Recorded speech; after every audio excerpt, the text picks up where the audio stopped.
Hello, everybody, and welcome back to Ears to the East, where we're going to have a little bit of fun. It's the first of a two-part video, but basically the idea is that we had this idea pitched to us, and considering it's just me and Neon today, because unfortunately Benedict is a little bit busy with some big house-making projects, I believe. As a result, we decided that we're going to take this opportunity to quiz each other on our favorite bands. So we're going to do I'm going to ask 5 questions to Neon about the band that is Lovebites, because we all know that he is a big proponent of the Lovebites community. And he's going to ask me 5 questions about BAND-MAID. And then in the next episode that's going to follow this in a few days' time or whatever, we're going to do one where I'm going to be asking you questions about Babe Metal and you're going to be asking me questions about Trident. So Hell yeah. we're going to do this as a little two-parter. I feel like we were talking about this, we both completely come into this different, complete attitudes. Like in Howard, very organized style. He was like 20 minutes before we go, like, hey, yeah, man, do you want to do this? Like, do you want to do any questions? I'm running around like, well, the funny thing is that we didn't realize that we were going to do this episode today, but it just suddenly was like, well, hold up. Benedict's not here. Should we do this one today? So we decided to suddenly do this today. And so we've both thrown together our questions in the last, like say 20 minutes before we started recording.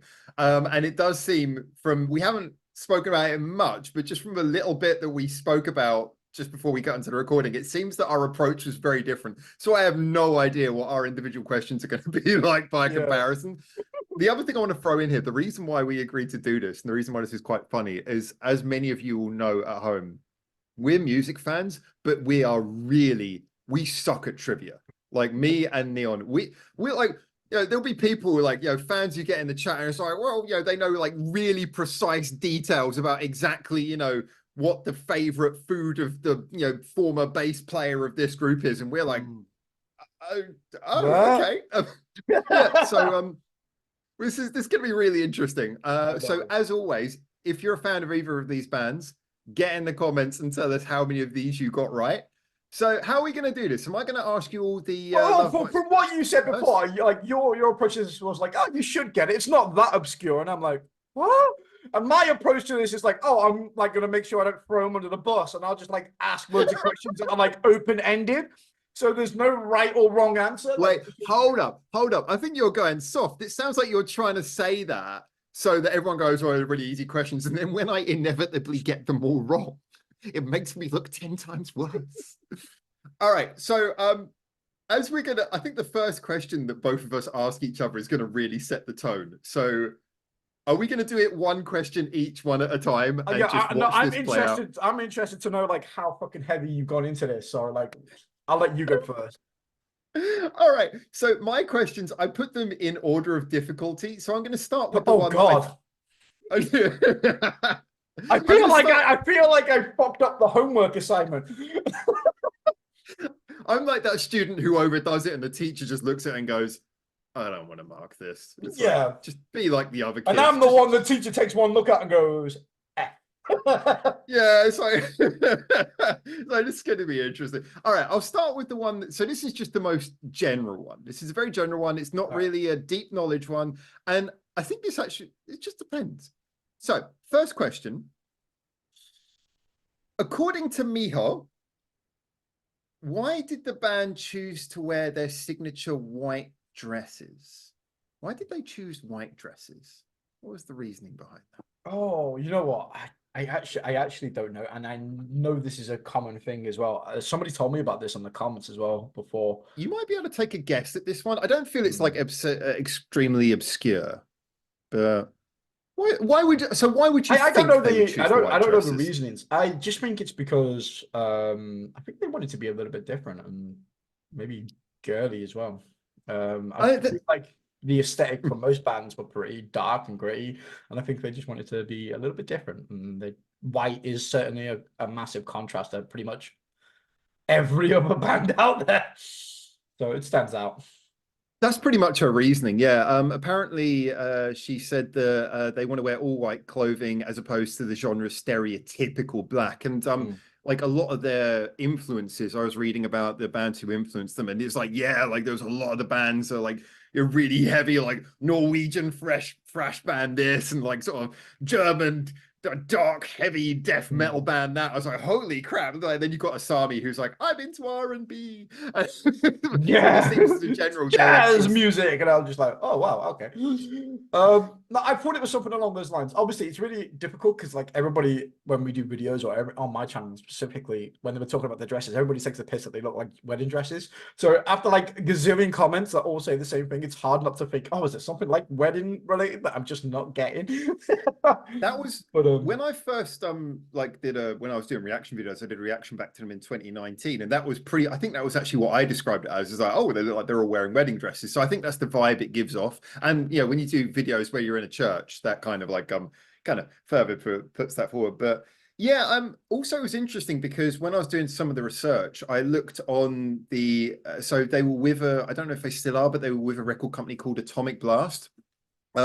So I was going, as you'll know when you see one of my upcoming questions, I was going through their YouTube, LOVEBITES YouTube, and the Atomic Blast one, and looking through like all the artists on Atomic Blast. I was like, Jesus Christ, every single thumbnail is just black, and someone looks angry, or something's on fire, or here's a corpse. So I was like, holy shit, this is some darkness right here. So yeah, I can see why they wanted to set themselves apart. Yeah, so I think it kind of reminds me a little bit like BAND-MAID in that kind of sense. That it just the appeal just kind of sets it apart a little bit. Well, I always sort of categorized it alongside the BAND-MAID things of it's kind of like some people don't like me using the word gimmick, but I don't mean negative when I mean gimmick. I mean, when I say gimmick, I mean something that sets you apart. But I always sort of thought, oh, it's like it's their little thing. But looking at it as just like it's just simply it's white rather than black. And you think that's true, actually. If you put them in the same outfits but black, it would look incredibly heavy metal. And it's funny, just turning it black to white is just such a clear, easy contrast. Really makes sense. So. It really there does. You go. Question number one. No. All right. Okay. So I've kind of acknowledged that for your questions already. This is like more actual classic trivia. Mine is mine is all like open-ended, like me being the best friend that I am, trying to enhance your image, while yours, I swear, yours trying to destroy me from the inside out. You're in for 2 videos of pain, my friend. But all right, well, my first question was obviously what initially drew you to BAND-MAID, and what would you describe their unique style and sound compared to other rock metal genres? Okay, so this is actually an opinion-related thing. It is. That's what mine all are. Opinion-based. This is why I said to you before. I said mine are not like right or wrong answers. They're all just like your thoughts on things. Oh, now I wish I'd stuck the fork in and twisted it a little bit. I'm getting too nice at my old age. What's going on? I might adapt my questions over time then to make them more generous. So what was your question again? What was the what initially drew you to BAND-MAID, and how would you describe their unique style and sound compared to other bands in the rock metal genre? Well, the first time I ever heard of BAND-MAID actually was like just before I came to Japan. I had a friend who half Japanese, half English. And but you know, she kind of like really takes a lot from both cultures. And she was at kind of like a novelty maid cafe in the UK. It was like a pop-up maid cafe, and she was working there, but she was also a musician, which is how I knew her. And she was the first person who mentioned the band, and I kind of, because I found out about them through her, I kind of saw it, oh, maybe it's a little bit of a gimmick thing. And it just, first really time I delved in and listened to them was when I did that reaction to them back in January 2019. And I'd heard a few things by them before, but it's one of those groups, you just don't quite put together how special something is until you get the context of hearing a little bit more. And the first song I heard by them, it was Real Existence, and I was like, okay, this is good. And I was like, this is really interesting. They got cool things. The funny thing is that the video for Real Existence is probably one of their most stereotypical J-rock videos. It's just it doesn't quite have as much of their normal standout qualities, just like generic J-rock video. And just it took a little bit of time for me to really gather how special they were. But the one thing that hit me straight away was the musicianship, which is unusual. That's not usually the first thing that I get drawn to. I'm usually all about the songwriting. But then as I heard more of the stuff from their self-written albums, it really grabbed me. But BAND-MAID was definitely one of those ones where it I could tell there was something I liked, but it took me time to fully get massively into them, because it's more the thing I love about them is the breadth of their work. It's how much variation there is in it. And definitely, like, by the time, like, when we were listening to World Domination, when that came out, it was like, wow, this is great. This is so cool. really enjoying it. But it was when, for me, I went from being like, I really like this band to I'm a full-on fan, was ironically when Conqueror came out, which I know is a bit of a controversial album, but when Conqueror came out, I was just like, yeah, this for me cements, whatever you think of Conqueror, this cements to me that this is more than, and I'm going to say it, just a rock band. This is a band who can do anything. They choose to do rock. So yeah, that's when I went from being, I really like this band, I like talking about this band, to, oh wow, this is something really special. And since then they've just backed that up. So yeah, I think that's what drew to me. I always was impressed by what they did, but when the full scale of their versatility hit home, that was when I was like, wow, yeah, okay, I need a hell of a lot more of this. Fair enough. Do you want to endure another question from me? Well, it's the whole point of this video, so yeah, I feel like just bring it on already. Come on. All right. So this is actually kind of an interesting one, because this also we can extend to like a bit of a question of the history of Love Bites, because I didn't really realize this. But so, do you know that there is only one originally founding member still in Love Bites, and do you know who it is? Although they came together quite quickly, only one of the original founding members is there. Do you know who it is? I gotta say, probably. I'm gonna take a guess here. We're saying it's either Haruna or Asami, because I know Miyako was recruited. I know Midori was originally recruited, and I know Mio is now gone. So well, I'll give you a clue. Only leaves one of them original two members was someone and Miho. So someone formed the group with Miho. Any guess who that would be? I'll give you a clue. It was one of the two that you guessed. Yeah, it's going to be one of those two. It's just a question of who it is. I'm gonna go with Haruna, because I believe they recruited Asami later on. So it's got to be her. For someone complaining about the factual nature of the questions, you fucking nailed it. Yeah. Well, I was just trying to be logical with that one, because I know Miyako and Midori got recruited, so I know that was instantly rules them out.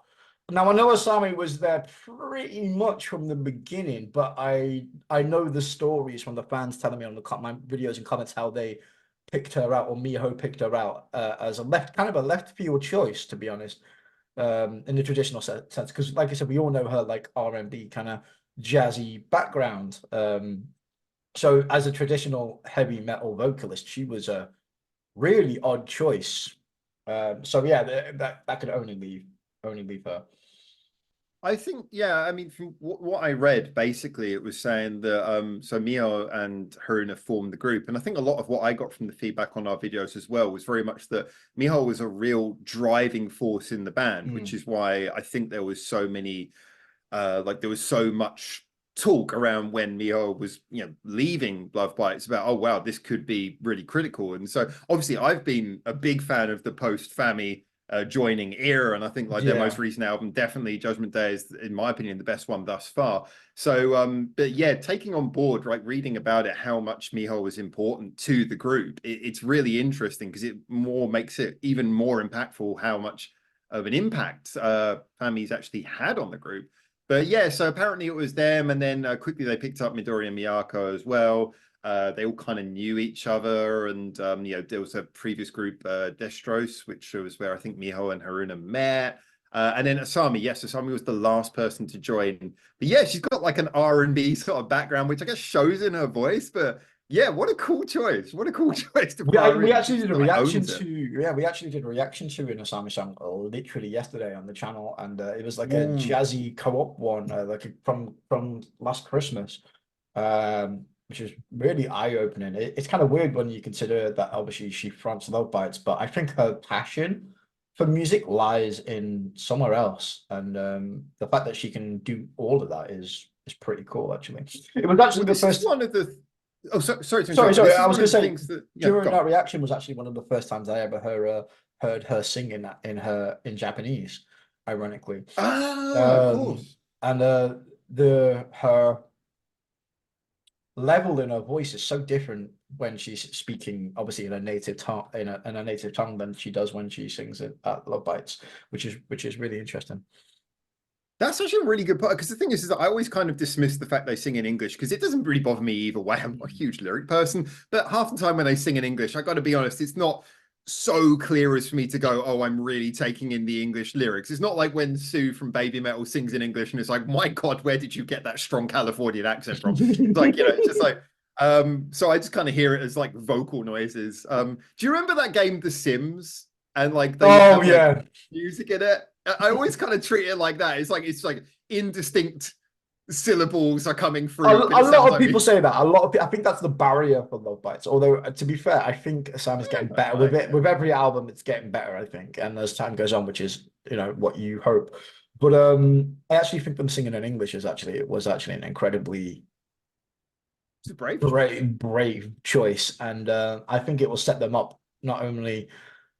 I think that will be the long term. I think that will set them up in for like European and American audiences in the I long do term. think I do think it's like interesting to point out though that like in a way, I don't I keep on hearing that she's getting better at her English. I know this sounds really bad, but I almost kind of don't want her to. And I'm not saying that for like stereotypical Japanese reasons. I'm more saying that because for me, one of the nicest things when you listen to music like this, especially, I guess it depends, but like sometimes lyrics can really take you out of a song. And I don't know whether I like Love Bites lyrics or not because I've never paid attention to them before. So it's like for me, I could just sort of like ignore the lyrics. But if I start hearing the lyrics, like I have to start caring about whether I like them or not. And it's like that's not been a factor that I've had to deal with at all. So long as it To it's be like I've fair, never had to Love deal Bite's with. lyrics are pretty strong, I think. Okay, that's They're good. definitely up there. Although my opinion is definitely biased on that front.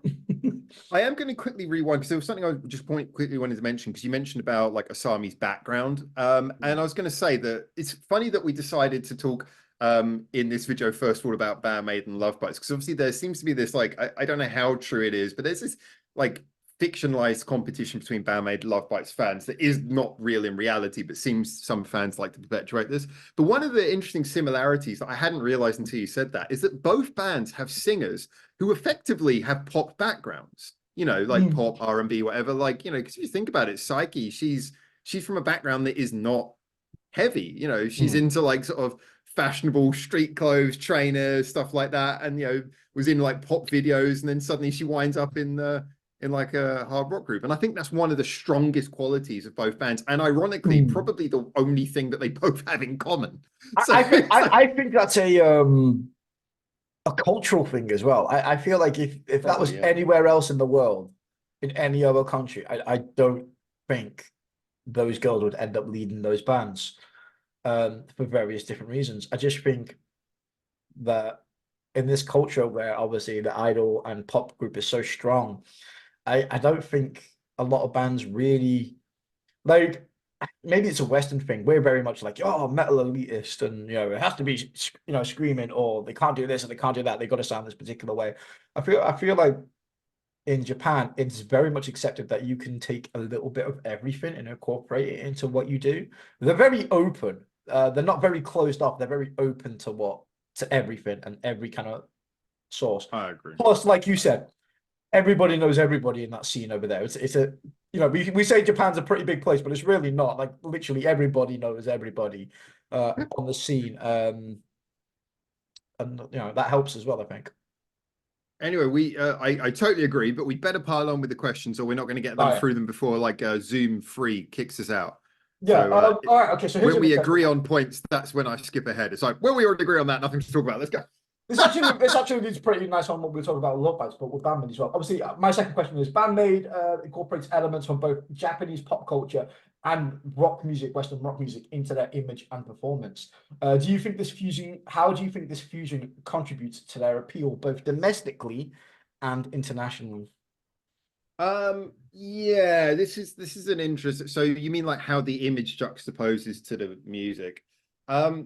I did a video about this like maybe 3 years ago. That's actually ironically one of the most popular videos I've done on my channel when it's literally about an hour of me sitting down with no takes, just talking about this whole thing about how Japanese bands get popular overseas. And one of the big things I pointed out is a big pointer can often be the juxtaposition of image. The weird thing is that can work both ways. So like in Japan, I think it's just seen as, hey, just something to give you a bit of a signature, a bit of a hallmark. I suspect there's probably always going to be some people, like there'll be some women in Japan who might not want to listen to them because they're like, oh, they're dressed as maids. You know, there's always going to be some people who don't like it. But as a general in Japan, I don't think it's such a big deal. It's just a visual signature. And they go, oh, yeah, that's the band who dresses as maids. I mean, you see plenty of women at the show. So it's, yeah, you get what I'm saying. So, yeah, I think in Japan, it's not such a big thing. But when you go overseas, and this is one of the things to remember, like Japan's popularity, they are popular in Japan, but as a sort of a comparison, their relative popularity in the rest of the world is much higher. So if you were going to say how popular are Japan in the rating of all the bands in Japan, I don't know, they'd probably come up like number 50 or something. If you say how popular are they of all the Japanese bands abroad, they're probably going to be like top 10, top 5 or something. So I think the reason partly is the image, because, you know, Japanese music, I always say you can stand by the fact that musically it is better than most of what the rest of the world is producing. I think that's almost an objectively defendable fact, in my opinion, at least. But when you look at it, it's like you've still got to grab people's attention. Even the most diehard fan, you've got to grab their attention. And a lot of the way that Japanese music does that is by a juxtaposition of image. It's like giving people an image where they just go, I just need to know what the hell that sounds like. You know, BAND-MAID, there's a group of maids, they're all holding guitars. I just need to know what this sounds like. So people click on it and then you got their interest. Funny thing is, I've heard a lot of BAND-MAID fans say they got to BAND-MAID through baby metal, which baby metal obviously opened up the door for a lot of artists. But the thing is how did baby metal get their teeth into the audience? A lot of that was through the same thing. People going, baby metal, 3 girls, metal. I just need to know what this is. So, you know, curiosity clicks. So for me, the image thing, that juxtaposition of image, it's just, it gets the curiosity clicks. People are like, I just need to know what this is. And then once you're already a fan, it's just one of those things where you can kind of do with it or do without it, but it's just kind of a fun little thing to have there. Why not have your band have like a quirky little thing, you know? Yeah. So the BAND-MAID image for long-term fans, I think it's fun. It's fun. But once you're already a fan, you just enjoy the music for the music. But it's fun to have that as well. Don't message me. I'm doing a video. Right. Professional YouTuber. Such a professional. All right. Was that a good enough answer? Anything to add to that? No, that was good. It was good. Like I said, I left a lot of these questions open-ended so you can waffle. Oh, no. All right, so now we're going to move into the cruel questions where I'm going to feel really bad. I'll keep these more open-ended as well. So the original question I was going to ask you is, can you name one of the 2 groups Asami was a backup singer for before debuting with LOVEBITES? But as a general, maybe it's an interesting question about her background anyway. Did you know she was a backup singer? I got no idea. I know she was a backup singer. I know that she did lots of R&B. I've actually seen a lot of her solo stuff. Obviously, since I became a fan of LOVEBITES, we've kind of, like I was with baby metal. Once I was with baby metal, I went down that Sakugakuen Road, Karen Girls Road, and stuff like that. And that's the same with these girls. We've seen Miyako's band before she was in LOVEBITES, Midori's as well. And we have the same with Asami, where we've seen some of her solo stuff. I couldn't for the life of me tell you what the names of those solo stuffs are, but because not solo, when she was with the bands, with the bands and the backups and stuff, I couldn't tell you what they are because I'll be honest with you, I don't really pay attention to any of the girls' past stuff all too much. I dabble in it. That's the point. Originally, these questions were supposed to be amusingly difficult. Now I feel bad about that. Yeah, no. It's the same. It's the same with most groups, to be honest. Like even with like a Look Morpheus, I know Fuki's done like a gazillion other fucking projects, and I can only tell you probably 2 of the 15 of them. You know, like but that's just me though. I know some fans go so deep into the rabbit hole they need to know everything, every single thing about that band. I've never been one of those people. I appreciate people in a big bands and stuff. But I like going deep and I appreciate the music from pasts, but I don't go that hardcore, shall we call it? Do you find that it's because it doesn't always translate? Like just because they're in something you like doesn't mean that everything they're in you're going to like. You might see, for example, you might think Fuki's a great singer, but it doesn't necessarily mean that everything Fuki chooses to sing is going to be a song I like. Is a thing. And like I said, I particularly like some of her stuff, like with Dollbox and stuff. But there's some groups I'm like that she's in, and she's like, I love you, Fuki, but this is kind of mid. you know. And it's the same with Asami. I appreciate everything she does, but it's not a rabbit hole I would personally go down to. So that just comes down to personal preference and just not being like, oh, that's cool. But I'll give you the answers just to get a bit further opinion then, because the answers I came up with was she did do backing vocals apparently for she was a backup singer apparently for Vamps and Otherworld. Now I know Vamps are very famous. I'm not so familiar with them. By the way, this is the Japanese band. I know there's apparently an American band called Vamps who are like totally different, but this is Japanese band Vamps and Otherworld. Otherworld's interesting because they're quite heavy. But it's kind of, they got like a hip hop fusion thing to them as well. So that sounds like an interesting place for Asami to do the crossover. Yeah. When you said Vamps, instantly, like I said, light bulbs go off in the back of my mind. I'm terrible with names. Otherworld's one that I'm not too familiar with. I don't think I've heard anything with that one. It's a bit new metally, Otherworld, but yeah, they got some pretty decent songs. Yeah, but like I said, a lot of the requests I personally get for Asami stuff is like I said, is actually more in her jazzy R&B kind of background. To be honest, it's more focused on her than I think the other bands that she's really kind of been in. I wonder if anyone in your fan base can maybe, for like one of your upcoming reactions or something, maybe they can find something where like Asami's in the background and maybe don't tell you, but like give you that and then see if you notice, because that would just be cruel, and that's all I'm about, cruel. Oh, I get that all the fucking time, especially with like big metal fans are like, hey, Neon, did you not catch this Sakura Gakuin girl who's in the background, 12 from the row? How did you miss her? She was in the music video for 2 seconds. Come on, man. Did you not spot that 1-2 second clip in the 4-minute video? How did you not spot this singer who you weren't last reacted to 4 years ago? How you said you liked her 4 years ago? How did you not notice that 2-second clip? It's so hard as well. Obviously, with everything that we do, me and you go through bands, like we go through. But I love it though, because when someone points it out to you and then you notice, it's really fun. But at the time when they say, "How didn't you notice?" You're like, because. It amazes me as well. Like somebody did the like I said, the Miyako one where Miyako's a guitarist for another band, and she's like strapped in. Again, I'm terrible with names, by the way, so somebody in the comments will let me know. But she's playing guitar and she's in like black leather high heels, like shredded on guitar, black leather. I'm like, that's Miyako. I'm like, woo! Holy shit. But she's got like some viewing for later, I believe. Yeah, she's got some like, but she has like really, really light brown hair there. So like obviously, and it took me a while to notice it. I actually did get it in the end. I was like, is that Miyako?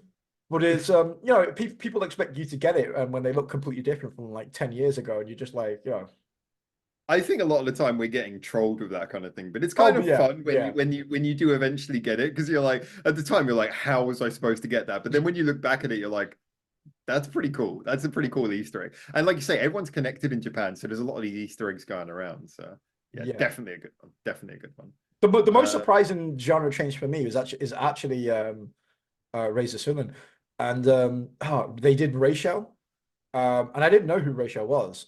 Oh, when she joined, was she not? I thought she was. She was in a band, but she did some solo stuff, and I tell you what, her solo stuff is saucy. It's insane. It's incredible. Yeah, she's really good. Yeah, she's really good, but the music videos are a little like. Do you know what? How did she get to be a lead singer of a PG-13 band? Because it's Japan. You remember that conversation you had with James about anime? But the funny thing is that when we did that video about when we did that video about like perfect instrumental groups, someone in the comments said, "Why did no one pick Rachel?" And I was like, "Oh shit, none of us picked Rachel on bass. We're bad people." I know. All right, okay, so I'll go into my next question. I'm going to mix it up a little bit. This one's going to be completely off the bat, just because I want to keep this a little bit humorous while we run out of time. Go for it. But we all know that in the back of in your spare time, I've seen your back of your cupboard when you think the camera's not on. I know you like to cross dress. Which dress would you wear from BAND-MAID on a night out, and why? Oh, dude, no. No. What? I've been way too nice with my question, so I had to throw you under this one.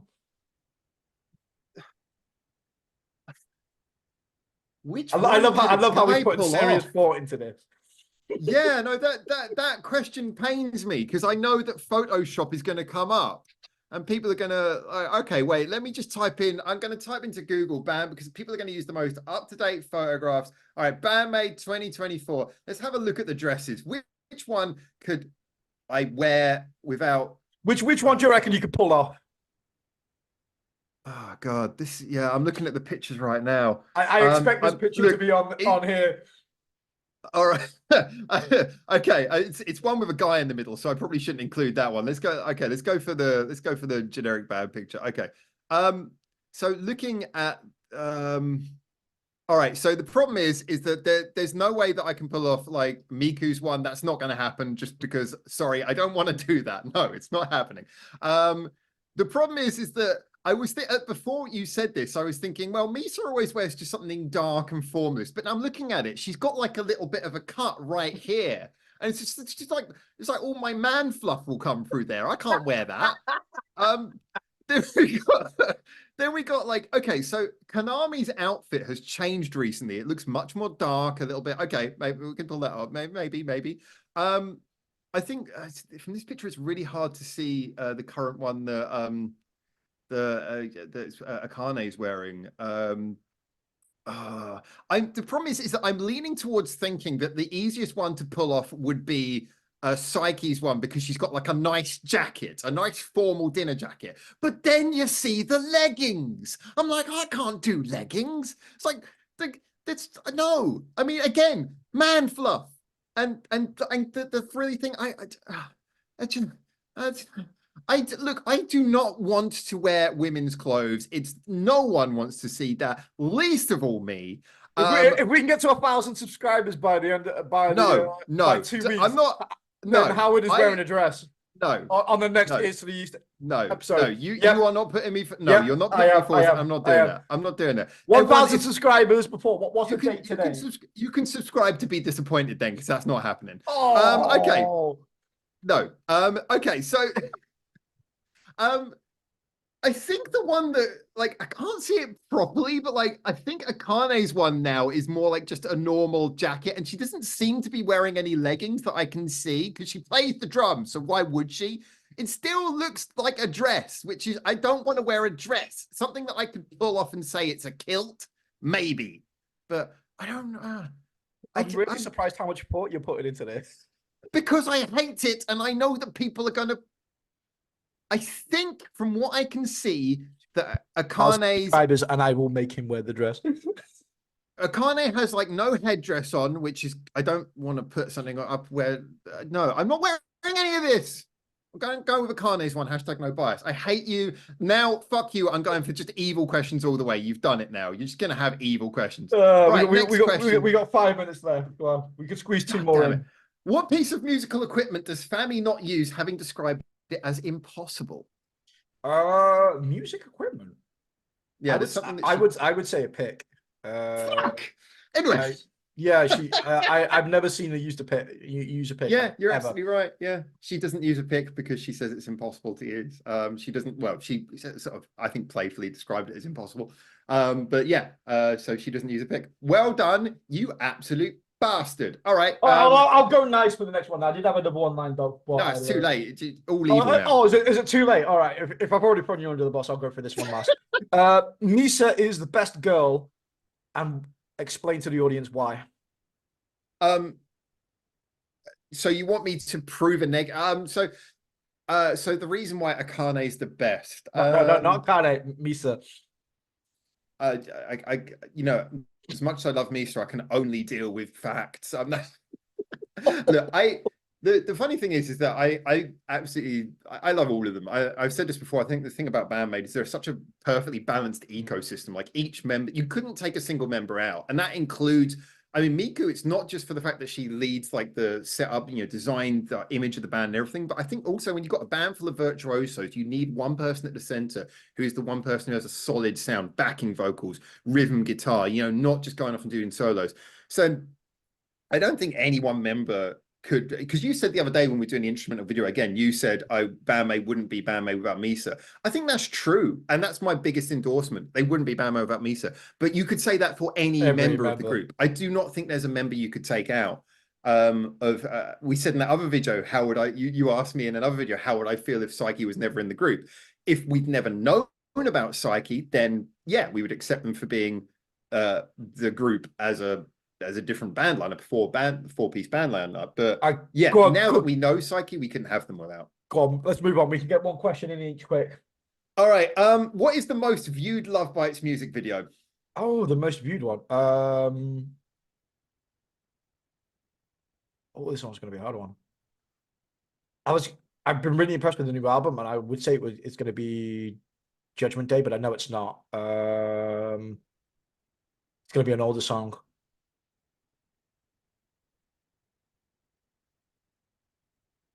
There's a few rattling in my head that I can't think of. I'm going to say Judgment Day. I know it's not Judgment Day, though. Okay, so basically I checked both on the record company and on their YouTube and collated all the views, and it seems that the most viewed is Glory to the World with 2.7 million views. Yeah, okay. That was actually one of the ones I wasn't thinking of, to be honest. And big credit to Love Bites as well. A lot of their most viewed videos are actually ones from like live Zepp performances, like Holy War at 2.4 million views, Fund of Vengeance at 1.3. When Destiny's Align has 2.1, that's the original music video, 1.2 for Rising. They got a lot of views. Anyway, yeah, that was a hard one, that one. To be honest with you, their back I had that down as the easiest one, just so you know. Oh. I originally skipped that. So it's one of those questions, though, that I would never have guessed, but then as soon as you said the answer, I was like, yeah, of course. All right, we've got 2 minutes. Can we slip in the fifth question? Yeah. So this is what I was going to say. I was going to ask you, I was going to end on a really, really nice one. When I was going to say, can you tell us about any personal experiences or stories quickly to highlight the impact that BAND-MAIDs had on you? I mean, I would basically, to answer that in the 2 minutes we have, and we got to conclude this as well. I would say that for me, the thing about BAND-MAID is that it seems to just be a row of stories. I mean, obviously, there was the time when the Line Cube show was the first time I saw them live was such a big thing. Then, that experience of going to the Zepp Shinjuku one where I wasn't expecting to get a ticket or anything, and then someone just gave me a ticket, and meeting the fan community and getting to know the fans, and they are such a wonderful community of fans for BAND-MAID. And then going to the 10th anniversary show, and that's just the live ones. Then there was the time when I had Conqueror was delivered to my house when I was living on the side of a mountain out in the middle of nowhere, and it was just brightened up my week. And so many experiences, first time seeing videos, first time shocks, having things start over the first time I heard it, what's this, and then actually really liking it despite the music video. And things like Memorable, Page, or these lighter songs that shock you out of nowhere, but then also heavier songs. Just every single experience, it feels like they are the band that keeps on giving. And that is, to be honest, I would probably delve into a story that would take me half an hour to tell, but the truth is that the best thing to say is there's just so many beautiful stories from BAND-MAID, and the gift that keeps on giving, and a fan base that is just so wonderful to be a member of. We've got 45 seconds. Anyway, we're going to be back with the next one where we talk about Babe Metal and Trident, and we try and recalibrate our questions a little bit to make them I don't know, maybe we won't, who knows. That video's coming up soon, but thank you. Any last words in the last 30 seconds? I think we got to go. Just stay awesome, people. We love you. We do. And remember to come back for the next one of these, and keep your ears to the east.